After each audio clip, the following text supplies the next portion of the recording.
क्या इसकी वजह से बचपन छोटा हो रहा है अपने बच्चों का? क्या बच्चे की एक्चुअल मैच्योरिटी उसकी कैलेंडर एज से आगे गई है या नहीं। तो लॉकडाउन के बाद बहुत सारे बच्चे क्लिनिक में आ रहे हैं with early breast development and early periods. तो इसका संबंध लॉकडाउन से है या स्क्रीन टाइम से? Can you tell me more about bone age क्या होता है फिर? Because we are talking about early puberty, तो फर्स्ट ऑफ ऑल पेरेंट्स को नॉलेज होने की ज़रूरत है। जैसे कि मैंने ये सुना कि अडॉप्टेड बच्चों में भी प्यूबर्टी जल्दी आ रही है, क्या ये सच है? 16 साल की बाली उम्र के बारे में बहुत सारे बॉलीवुड सॉन्ग आपने सुने होंगे। क्या है इंपॉर्टेंस इस 16 साल की उम्र का? इसी टॉपिक के ऊपर बात करने के लिए मैं doctor Kiran More, neurologist and paediatrician, और हम लाए हैं ये पॉडकास्ट इस टॉपिक पे बात करने के लिए कि बच्चे जब एडल्ट हो जाते हैं, यानी किशोर अवस्था से यौन अवस्था में जाते हैं, तो उनके शरीर में बहुत सारे बदलाव आते हैं। जैसे कि लड़कियों में ब्रेस्ट बर्ड डेवलप होना, उनके पीरियड्स आना, बॉयज़ में आवाज़ भारी होना, लंबाई आना और दाढ़ी मूछें आना। तो ये जो बदलाव होते हैं, ये मार्क करते हैं एक बच्चे की प्यूबर्टी या डेवलपमेंट कंप्लीट होके एडल्ट अवस्था में जाने का। लेकिन रिसेंटली हमने क्या देखा है कि ये सब बदलाव 10-12 साल की उम्र में आ रहे हैं। तो क्यों हो रहा है ये बदलाव, और क्या इसकी वजह से बचपन छोटा हो रहा है अपने बच्चों का? क्या ये जेनेटिकली डिटरमाइंड हो रहा है या एनवायरमेंटली, या हमारे पास इवोल्यूशन हो रहा है, या कोई एनवायरमेंटल फैक्टर्स हैं जो इसको इन्फ्लुएंस कर रहे हैं? क्या हम ये बदलाव चेंज कर सकते हैं? क्या प्रिकॉशंस पेरेंट ले सकते हैं? क्या इसको ट्रीटमेंट करना ज़रूरी है? ऐसे बहुत सारे सवालों का जवाब जानने के लिए हमने बुलाया है पीडियाट्रिक एंडोक्राइनोलॉजिस्ट डॉक्टर आलोक सरदेसाई। बहुत सालों से इनका एक्सपीरियंस है स्पेसिफिकली इन पीडियाट्रिक एंडोक्राइनोलॉजी, और वो ठाणे में एमआरआर चिल्ड्रन हॉस्पिटल में अटैच्ड है, और उसके साथ साथ कोकिलाबेन और हिंदुजा हॉस्पिटल में भी अटैच्ड है। तो let's listen from the expert about all the questions we have on this topic. So then precocious puberty या अर्ली प्यूबर्टी का क्या एज होता है, और पेरेंट्स को कब एक्चुअली चिंतित होना चाहिए? सो अर्ली प्यूबर्टी का मेडिकल नेम है प्रिकॉशियस प्यूबर्टी।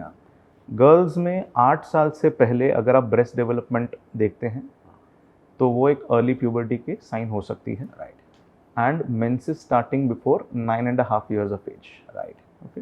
सिमिलरली बॉयज़ में अगर आप जेनाइटल साइज, जेनेटल मैच्योरिटी अगर 9 साल के पहले आ रही है, अगर हेयर डेवलपमेंट 9 साल के पहले आ रही है, विच इज़ प्यूबिक हेयर या फिर अंडर आर्म हेयर, राइट, तो वो प्यूबर्टी का साइन हो सकता है। Right. Remember that true puberty हमेशा एक ग्रोथ स्पर्ट के साथ आती है। मीनिंग अगर आपके शरीर में हार्मोनल डेवलपमेंट स्टार्ट हो गई है तो it usually comes with a growth spurt, right, and वो हम बोन एज करके पहचानते हैं। Okay, okay.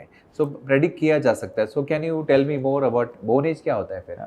Bone age is probably एक मोस्ट इम्पॉर्टेंट हमारा इवैल्यूएशन टूल होता है, जिसके अंदर हम ये पहचान सकते हैं कि क्या बच्चे की एक्चुअल मैच्योरिटी उसकी कैलेंडर एज से आगे गई है या नहीं। Right. That is a sure shot sign along with बाकी साइंस ऑफ प्यूबर्टी जो हम देखते हैं, ब्रेस्ट डेवलपमेंट हो या underarm hair, pubic hair हो, उसके साथ में acceleration of growth and advancement of bone as.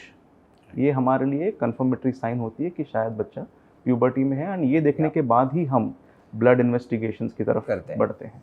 Correct. So that sort of confirms and gives you more assurance that is what exactly going on in the patient. Yeah. So अभी I mean ये it's lot talk about this कि ये सब बहुत जल्दी हो रहा है, ये सब शिफ्ट हो रहा है। तो ये क्या है, मतलब ये इवोल्यूशन है या जेनेटिक बदलाव है या लाइफस्टाइल चेंजेस या न्यूट्रिशन रिलेटेड है? तो व्हाट क्या है जो फैक्टर्स जो इम्पैक्ट कर रहे हैं इस चीज़ को? अगर आप हिस्टोरिकली देखें तो the world has seen a lot in the 18th and 19th century, even in the 20th century when we saw a lot of wars. Right. Initial part 1914s, late 1930s and 40s में काफ़ी war situation से world गुजरा है. It led to a lot of economic crisis, it led to a lot of nutritional problems in children. जैसे जैसे situation better होती गई वैसे वैसे न्यूट्रिशन इम्प्रूव होते गया, followed by industrialisation. Right. Industrialisation ने और न्यूट्रिटिव सिनेरियो को और इम्प्रूव किया। करेक्ट। सो उसके साथ साथ वी ऑल्सो सॉ मैच्योरिटी जल्दी आने लगी बच्चों में, so puberty and growth started getting better. Right. That was one factor. Okay. But अगर आप अभी की बात करें तो अबाउट 90% ऑफ द कॉजेज जो है, और rather 80 to 90% of the causes that we see are genetic in origin. Okay. Genetic मतलब या तो हेरिडिटरी हो सकता है या फिर बच्चे के खुद के जेनेटिक्स हो सकते हैं जो माँ बाप से अलग भी बिहेव कर रहे हो.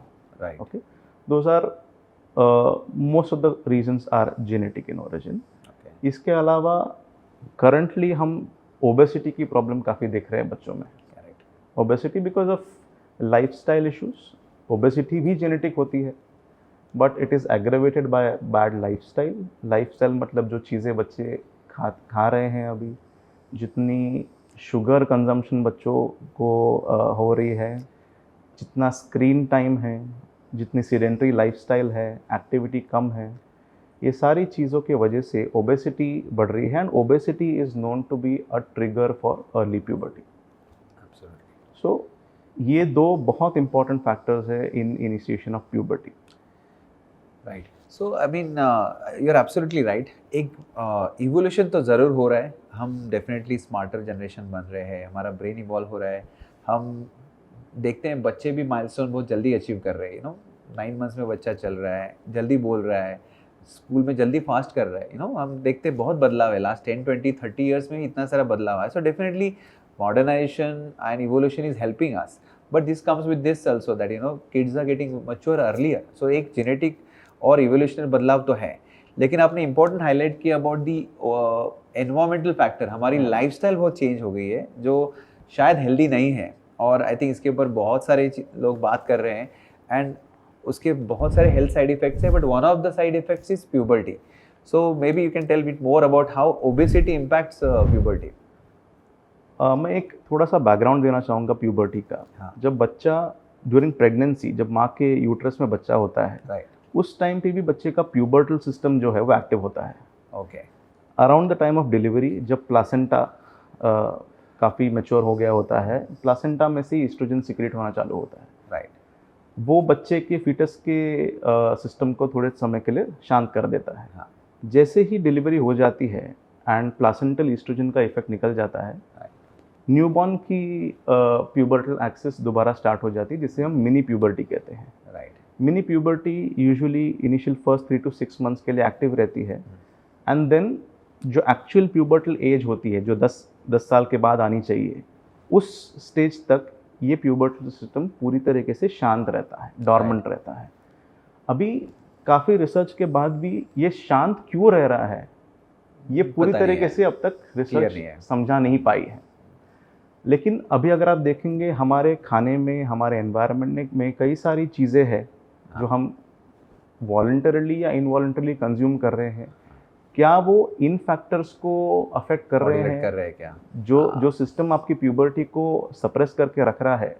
क्या इस प्यूबर्टी को अनमास्क करने के लिए ये केमिकल्स काम कर रहे हैं, जिसको हम EDC कहते हैं, एंडोक्राइन डिसरप्टिंग केमिकल्स? इसके ऊपर काफ़ी रिसर्च है, लेकिन कई सारे रिसर्च उसको प्रूव कर चुका है, कई सारे रिसर्च ने उसको डिसप्रूव भी कर दिया है. So we are in a stage where we can't make any recommendations or we can't have a consensus on it at present. लेकिन जितना आप इन चीज़ों से दूर रहेंगे और पहचानेंगे प्रॉब्लम्स, उतना शायद आप फायदेमंद रहेंगे. Correct. So I think you highlighted very important point about Barker's hypothesis or fetal origins of adult diseases. तो अपनी जो बॉडी की प्रोग्रामिंग है वो पहले से रहती है. लाइक फीटस से ही स्टेज से डिसाइड होता है आपकी ग्रोथ कैसे होने वाली है, आपका हाइट पोटेंशियल, आपका वेट पोटेंशियल, ये सब कुछ डिसाइडेड रहता है. और sometime this programming starts in the fetal life. So हम देखते हैं कि जो बच्चे ग्रोथ रेस्ट्रिक्टेड है या स्मॉल है for their potential, sometime they have early onset of other diseases. Obesity भी है और हार्ट डिसीजेस भी हैं. तो बहुत सारा प्रोग्रामिंग ये फीटल स्टेज से ही शुरू होता है. So I think when we go back, I think हम origin environment पे जा रहे हैं, लेकिन I think it starts from even nutrition of the mother, nutrition of the baby, what baby is receiving, वहीं से I think ये programming start होता है. So काफ़ी सारा focus maybe maternal health और newborn health के ऊपर भी देना चाहिए. इसका relation ये long term में भी हो सकता है. प्यूबर्टी के causes में ये एक independent risk factor है. राइट. जो बच्चा low birth weight for the duration of pregnancy पैदा होता है, that is what we call as SGA, small for gestational age babies. उनको 3 चीज़ें आगे जाके होने की रिस्क होती है. One is obesity, right, second is shortness, short stature, and third is early puberty. Correct. Because जो प्रोग्रामिंग की आप बात कर रहे हो, because of adverse intra uterine environment, वो बच्चा अंदर एक अडेप्टेशन कर जाता है, करेक्ट, जो बाहर आने के बाद उसे मिनिमल न्यूट्रिटिव नीड्स के साथ भी थ्राइव करने को अलाउ करता है। लेकिन इन बच्चों को जब ज़रूरत से ज़्यादा न्यूट्रिशन मिलता है एंड अगर उनकी कैचअप ज़रूरत से तेज़ हो जाती है, करेक्ट, तो फिर उनको आगे जाके प्यूबर्टी होने की, अर्ली प्यूबर्टी होने के चांसेस बढ़ ज़्यादा है।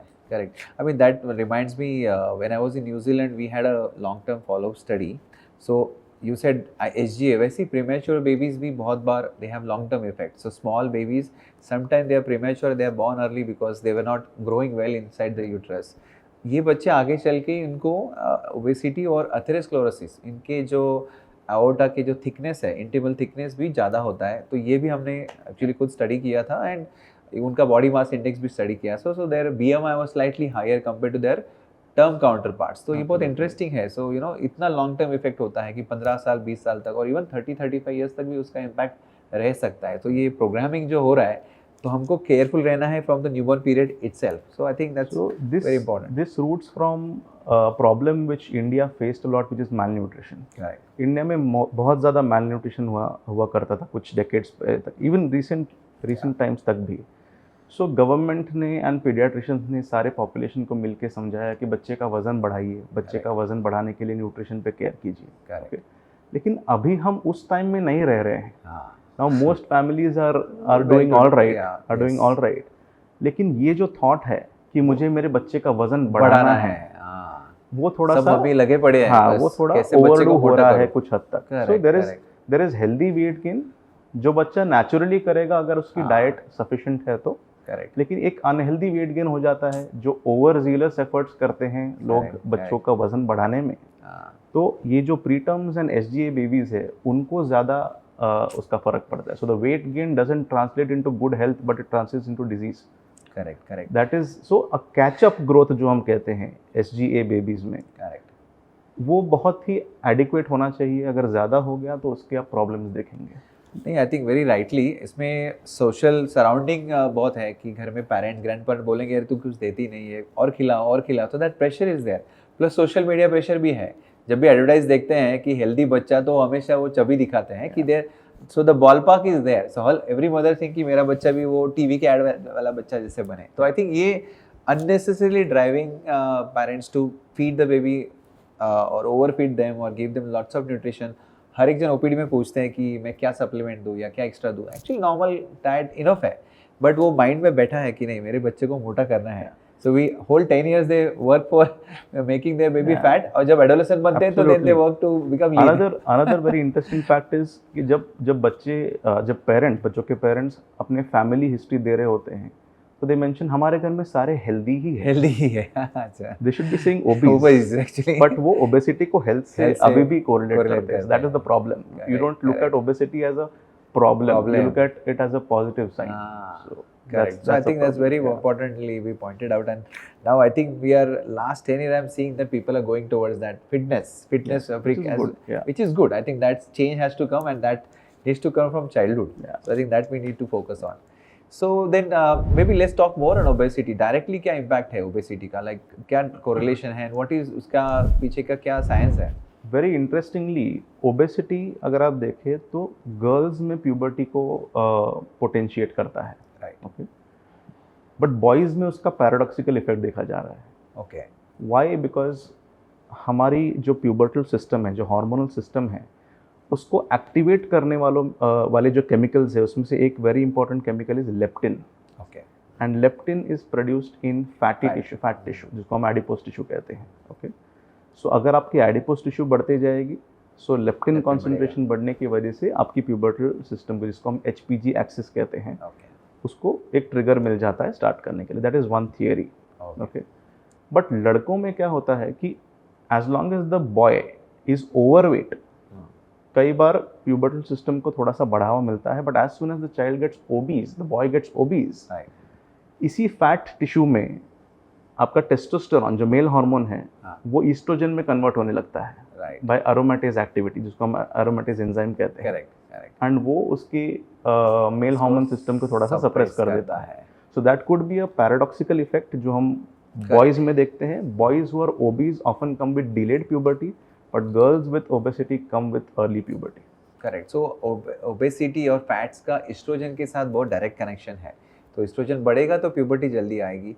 और इसीलिए I think lot of time this ovarian hypostimulation और ये PCOS PCOD polycystic ovarian diseases में भी एस्ट्रोजन लेवल्स ज़्यादा दिखता है, वो ओबेज आई थिंक फीमेल्स में ज़्यादा है, तो अगेन उसका भी puberty is an independent risk factor for developing PCOS in the future. Correct. So वो इटसेल्फ So कई सारे आप अगर सर्च करेंगे तो कई सारे आपको आर्टिकल्स मिलेंगे जो बात करते हैं कि प्यूबर्टी की वजह से आगे जाके कोई मेटाबॉलिक रिस्क्स है क्या। So that is mainly they are talking about puberty, obesity, the PCOS complex etcetera.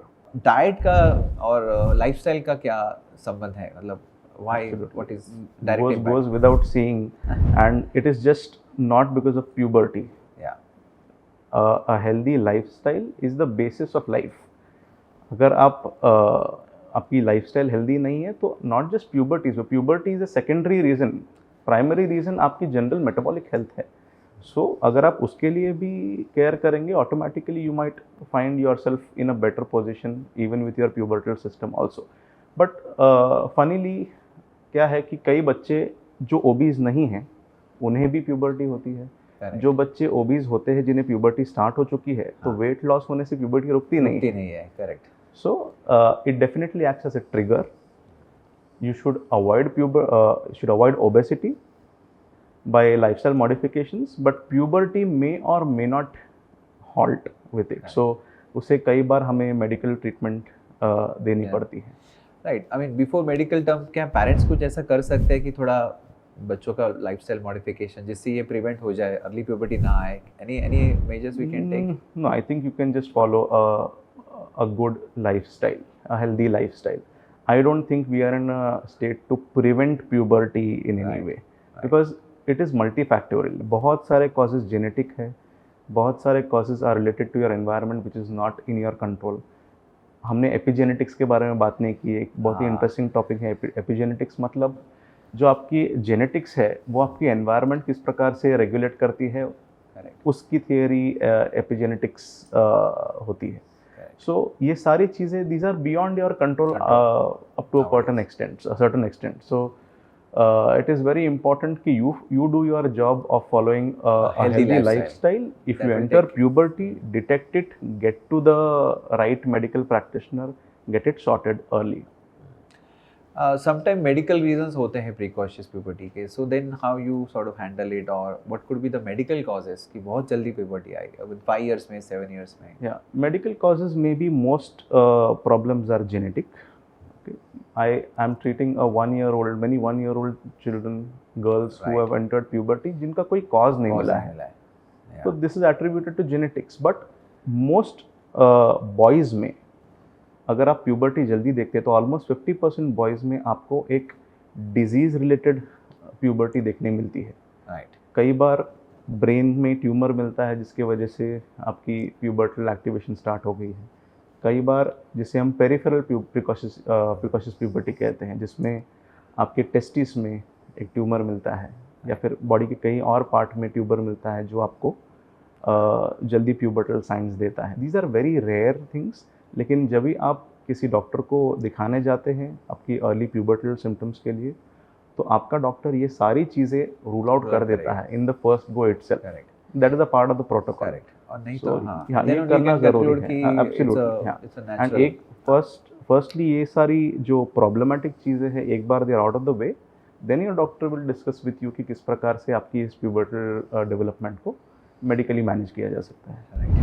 पर कोई हार्मोन थेरेपी भी लगती है कभी कभी? Some kids need a prolonged hormone therapy to modulate this whole process. This is one of the most common problem that I'm treating, precocious puberty, and the treatment is I would not like to call it hormone blocker, एक बहुत ही एक अच्छा शब्द नहीं है, but हम जो हमारी नेचुरल प्यूबर्टल प्रोसेस है उसको कुछ दिन के लिए हम मॉड्यूलेट करते हैं कुछ देर के लिए एंड सप्रेस करके रखते हैं।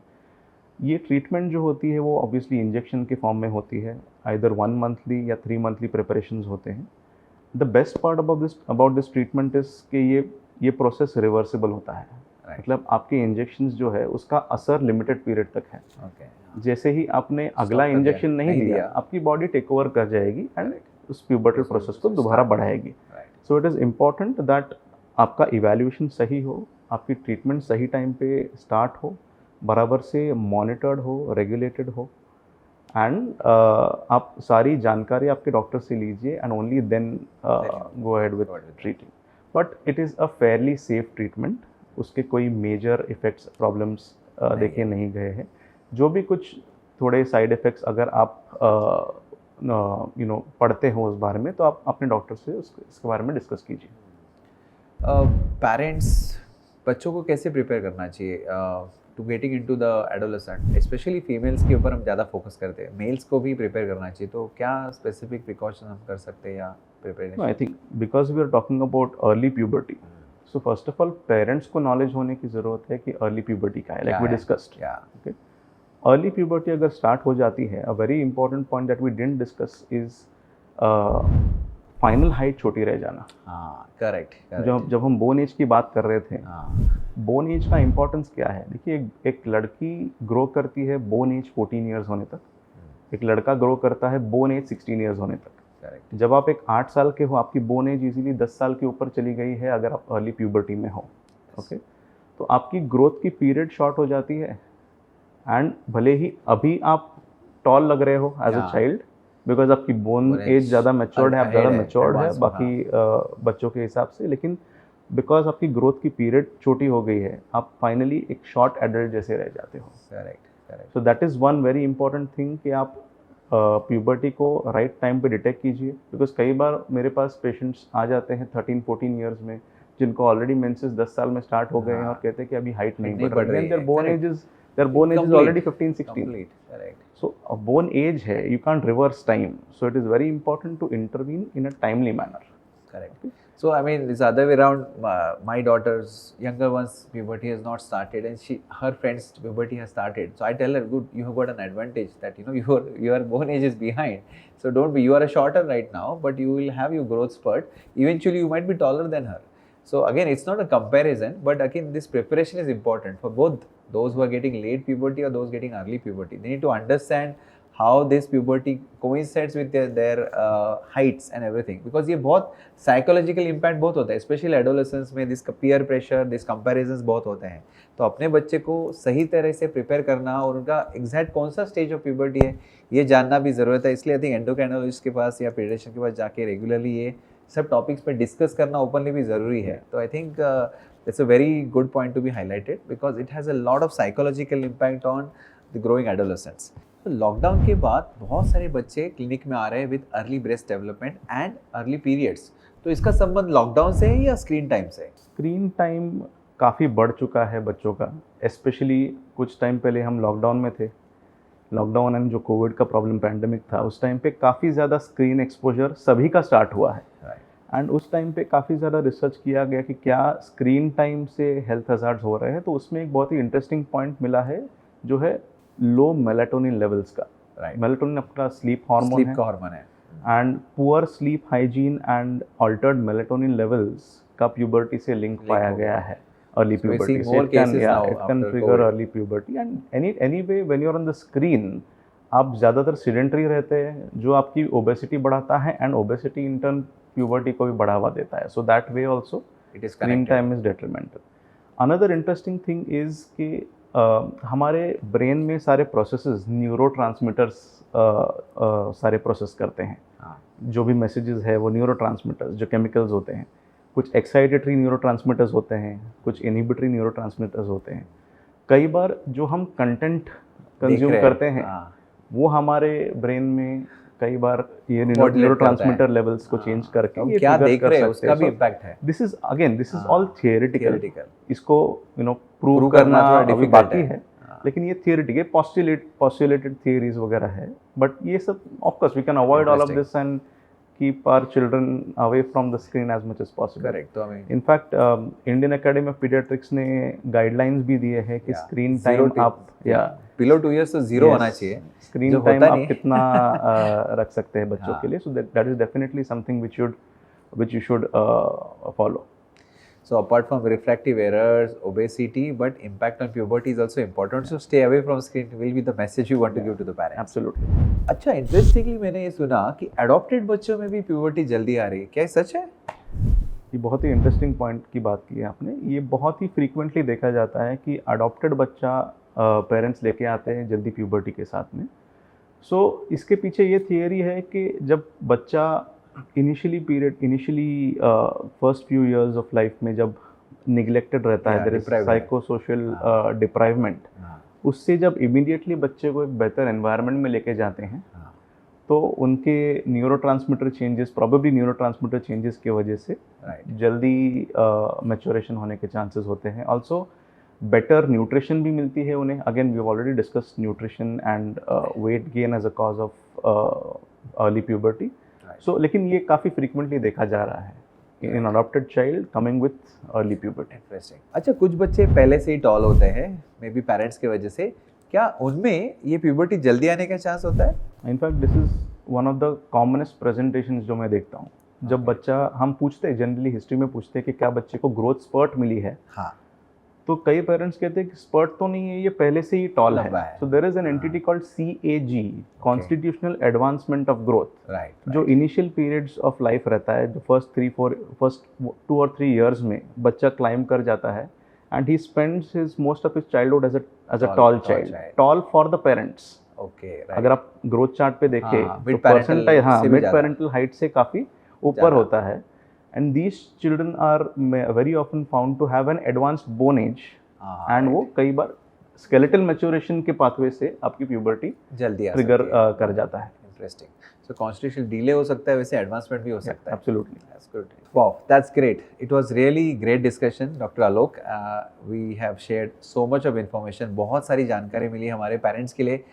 आखिर में एक टेक होम मैसेज क्या देना चाहेंगे हम लोग, एक जनरली हमारे पेरेंट्स के बारे में इस टॉपिक के ऊपर, एक अर्ली प्यूबर्टी ओबेसिटी रिलेटेड क्या कहना चाहेंगे आप? देखिए, ये जैसे मैंने कहा कि most of the problems genetically determined है। जेनेटिक्स हमारे हाथ में नहीं है। जो भी चीज़ें अपनी लाइफस्टाइल के वजह से बिगड़ सकती है वो तो हमारे हाथ में है।